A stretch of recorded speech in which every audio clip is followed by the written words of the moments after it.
আসসালামু আলাইকুম। সিম্পলস পক্ষ থেকে সবাইকে স্বাগতম।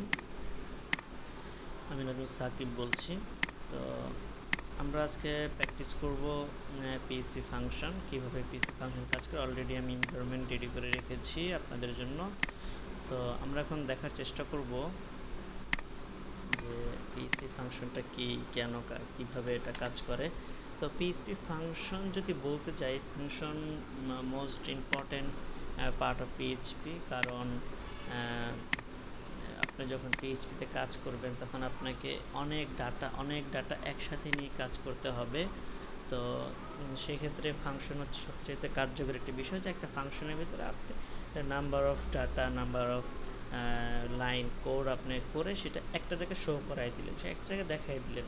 কারণ আপনি ছিন্ন বিচ্ছিন্ন করে তো এত বারবার ভেরিয়েবল ধরে তো করতে পারবেন না। তো ফাংশন লেখার নিয়ম হচ্ছে, প্রথমেই আপনি লিখতে হবে ফাংশন লিখতে হলে প্রথমে আপনি লিখতে হবে ফাংশন। তারপরে আপনি যে ফাংশনটা চাচ্ছেন, সাপোজ আমি লিখলাম মাই ফাংশন। এটা কেস সেন্সিটিভ না, এটা আপনি ছোট বড় সেভাবে লিখতে পারেন, কোনো সমস্যা নেই। মাই ফাংশন লিখলাম এবং এটাকে শেষ করলাম। দেখেন সিস্টেমটা কিন্তু সেম। প্রথমে ফার্স্ট ব্র্যাকেট, তারপরে সেকেন্ড ব্র্যাকেট, তারপরে সেকেন্ড ব্র্যাকেটটাকে আমরা একটু সুন্দর জন্য নিচে নামাই দিলাম এবং এর ভিতরে আমাদের যা লেখা লিখতে হবে। তো একটা কাজ করি, আমরা এখানে যা ইচ্ছে তাই লিখতে পারবো। আমরা এখানে যা বলেন ইকো অনেক কিছু ইকো করতে পারবো। যেমন আমি এখানে লিখলাম hello freelancing place, hello freelancing place. তো হ্যালো ফ্রিল্যান্সিং প্লেস লিখলাম, কিন্তু এটা আমি দেখেন অলরেডি এখানে রান করি, কিন্তু দেখেন এখানে কিচ্ছু আসবে না, ফাংশনটার কিছু ফাইলটাতে কিচ্ছু আসবে না। কারণ আপনি এটা লিখেছেন ভালো কথা, কিন্তু আপনি এটা কিন্তু শো করার নাই, মানে এটাকে কল করেন নাই। কল করার নিয়ম হচ্ছে প্রথমে ফাংশনটা লিখবেন, তারপরে এটাকে ক্লোজ করে দিবেন, ফার্স্ট ব্র্যাকেট দিয়ে ক্লোজ করে দিবেন। এখন আপনি এটা রিলোড দেন, দেখেন হ্যালো ফ্রিল্যান্সিং প্লেস চলে আসলো। তো এখন কথা হচ্ছে যে আপনি এখানে যত ইচ্ছে তত লিখতে পারেন, আর এখানেও ঠিক সেমভাবে আসলো। এবং আপনি কিন্তু আলাদা আলাদা ডাটা, একটা কাজ করি, আমরা এখানে একটা বিয়ার ট্যাগের ব্যবহার করি। বিয়ার, এটা আমরা কপি করে সবাইকে দিয়ে দিই।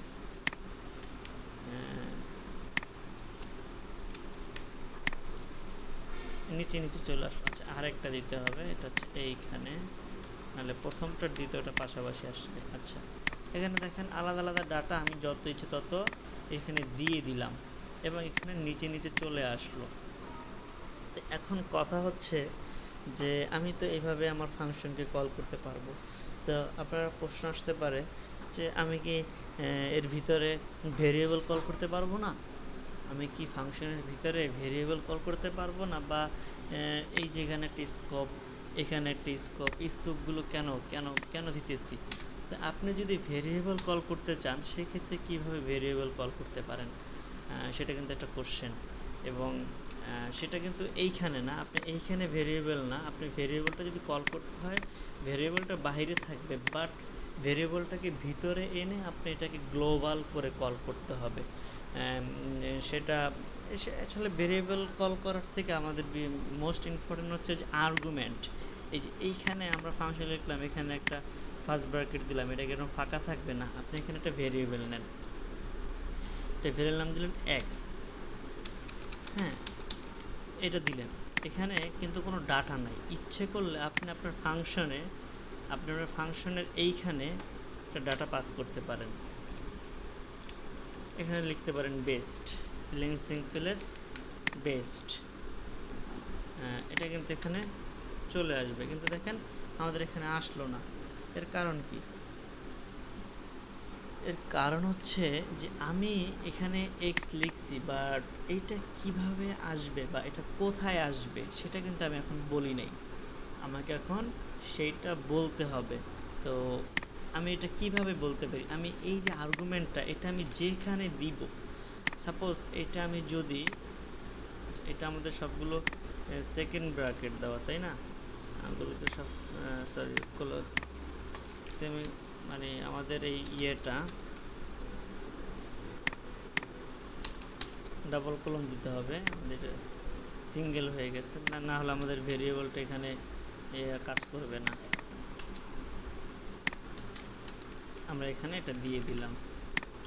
এখন কিন্তু দেখেন যে বেস্ট এখানে চলে আসছে, মানে আপনি যেখানে যেখানে চাচ্ছেন সেখানে এটা দিয়ে দিতে হবে বেস্ট। আপনি একটা কাজ করেন, আপনি বললেন যে আমার এইটাতে লাগবে না, আমার এইটাতে এই আর্গুমেন্ট আমি দিব না। দেখেন আর্গুমেন্ট ওইখান থেকে চলে গেল। তো আর্গুমেন্ট এইভাবে পাস করা যায়। আবার আর্গুমেন্ট যে শুধু একটা পাস করতে পারবেন তা না, আর্গুমেন্ট আপনি অনেক অনেক পাস করতে পারবেন। আমি এখানে ওয়াই দিলাম, একটা কাজ করি, এখানে আমি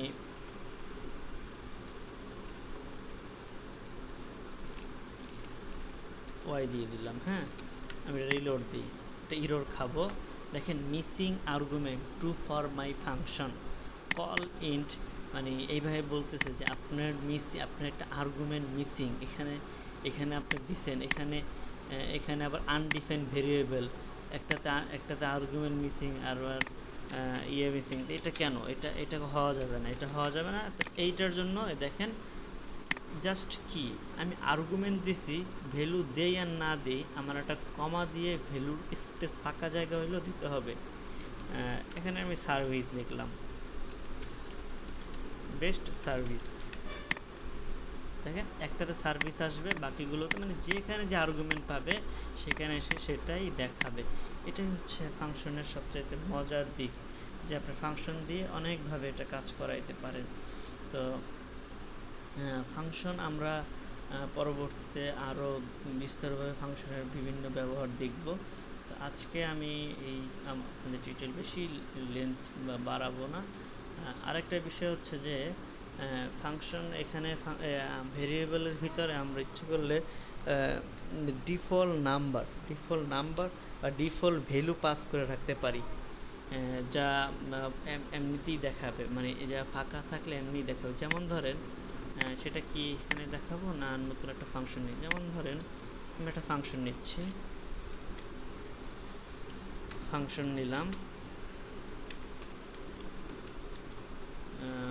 মাই সেকেন্ড ফাংশন। হ্যাঁ, তো এটার ভিতরে আমি একটা কাজ করি, একটা ভেরিয়েবল নিলাম a সমান সমান 50। বা এখানে আপনারা ইচ্ছে করলে স্ট্রিংও নিতে পারেন, কোনো প্রবলেম নেই, যা দিবেন তাই। তো এখানে ইকো করেন, ইকো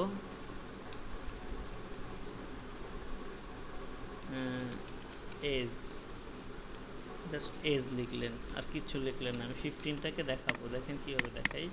আমি এটাকে কপি করে ফাংশনটাকে এখানে কল করে দিলাম। তো দেখেন এখন কিন্তু এজটা আসে নাই, বাট কেন? আপনি কিন্তু আমরা ফাংশন লিখেছি, আমরা আগের মতো সে একই ভুল আবার করেছি। এটা হচ্ছে আমাদের এজটা এইখানে দিয়ে দিতে হবে, কনক্রিট করে এখানে দিয়ে দিতে হবে। আমরা দিয়ে দিলাম কনক্রিট করে, দুইভাবে দেওয়া আমরা একভাবে দিলাম। দেখেন এই যে এখানে চলে আসছে, একটু ফাঁকা দরকার, তো এটা স্পেস করেই দিয়ে দিই। দেখেন এজ 15 চলে আসছে। আপনি যদি বলেন যে না আমি এখানে একটা এরকম দিব, দেন দেখেন যে একটা এজ 15 এখানে চলে আসছে। তো এইভাবে কিন্তু আপনি ইচ্ছে করলে মানে আর্গুমেন্টের ভ্যালু ডিফল্ট ভ্যালু সেট করতে পারেন। এইভাবে তো আমরা জাস্ট দেখবো যে ফাংশন কীভাবে কাজ করে। বাট আমাদের কাজ করার সময় সব কিছু হবে ডাইনামিক, আপনি এখানে কিছুই দিবেন না, সব অটোমেটিকভাবে ভিতর থেকে ইউজার দিবে, মানে মিপেল থেকে দিবে, এখানে এসে শো হবে। তো যাই হোক, আমরা এগুলো আস্তে আস্তে শিখবো। আপনারা জাস্ট ফাংশনটা এভাবে প্র্যাকটিস করে ফেলেন। এবং ফাংশন নিয়ে আজকে আর আলোচনা দীর্ঘ করব না, পরবর্তীতে আরও অনেক আলোচনা আছে, সেগুলো আমরা করব। আরেকটা বিষয়, না সেটা আজকের আলোচনা করতে গেলে আপনাদের একটু জটিল মনে হবে, তো এটা আমরা পরবর্তীতে আলোচনা করব।